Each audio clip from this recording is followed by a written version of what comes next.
Okay, everyone. It's about 43 minutes after 7 o'clock, and as you can see, the pound is caught up in this high-level consolidation here. Sometimes this is called forming a high base, or, like I just said, high-level consolidation. And if this does continue, it can set up, of course, a base for the market to continue upward on. Unfortunately for us as short-term traders, it doesn't provide us with a lot of opportunity, or I should say a lot of obvious opportunity. In looking at this overall pattern, I do see that the market is forming in this overall triangle here.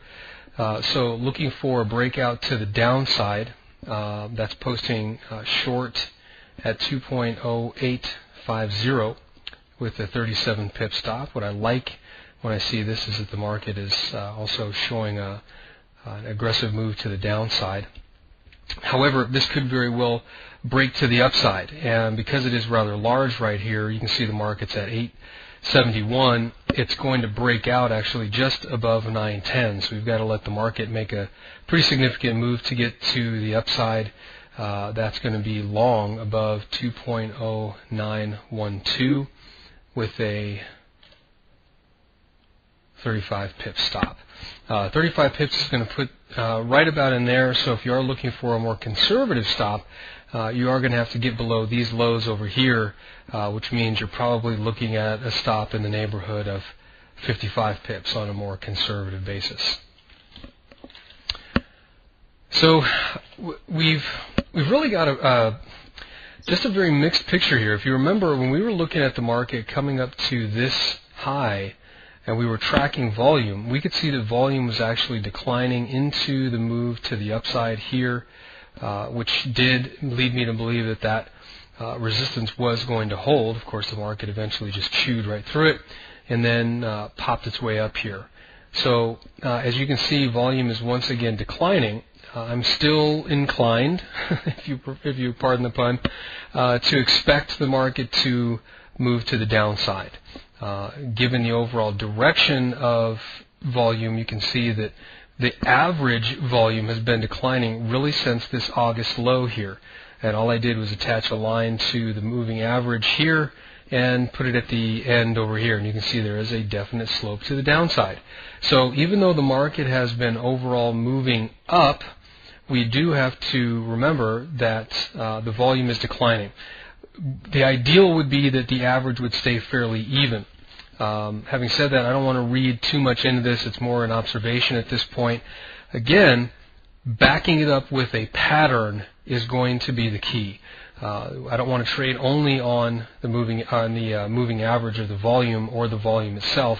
I want to make sure that the market is showing me that the professional traders are actually in there making some sort of moves. And just to let everybody know, I'm going to be producing some additional videos outlining some patterns that I picked up from one of my trading mentors. He's actually here in Arizona. His name is Larry Pesavento. He's been instrumental over my career, both on a personal level and just by reading his research and following his work. It's really just been in the past few years that I've really sought him out as a mentor, spent some time at his home, and really spent quality time with him one-on-one. So I'm going to share some of the insights that he has given to me, some of which he does not share publicly. He didn't tell me not to, so I'll go ahead and talk about some of those in the upcoming weeks. There's some refinements that we can use with market patterns. Some of them Larry has found out, others he has developed in conjunction with other traders, but they are very reliable. They are well suited to our style of trading, where we're using multiple time frames, and I'll talk about using multiple time frames in a way that will hopefully speed up your analysis. So you can look for a few patterns. You look for them at very specific levels. I'll break things down and make it hopefully even easier. One of the things that I've gotten wind of over the last several weeks is that most people are looking for things to be drop dead easy. So I'm going to do my dead level best, if you'll, again, pardon the puns, to get you something that is not only useful, but is also very simple and can be implemented and used with a minimal amount of learning curve and a minimal amount of time in front of the screen. In fact, one of the things that Larry and I agree with wholeheartedly is that you should not be sitting in front of the screen all day. As he, being a professional trader for, I think, 32 years, in fact, if you ever watched him trade, you'd be pretty bored. In fact, he spends a lot of the day napping. He goes to the movies. There are other things to do besides sitting at the screen, simply because there are not every little move has opportunity in it.